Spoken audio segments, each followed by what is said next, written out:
Kinumpirma ng Armed Forces of the Philippines, AFP, na ni-reassign muli sa Philippine Army ang dating hepe ng Vice Presidential Security and Protection Group na si Colonel Raymond Lachica.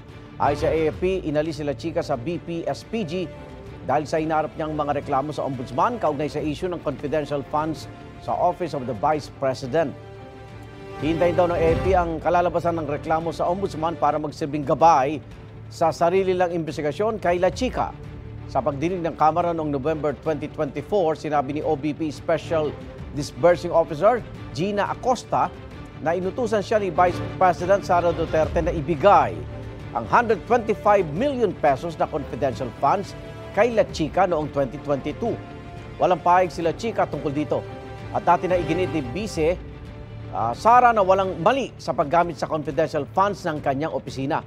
Nauna na rin sinabi ng OBP na walang ibinigay na paliwanag sa kanilang AFP kaugnay sa pagkakatanggal kay Lachica bilang security head ng Vice Presidente.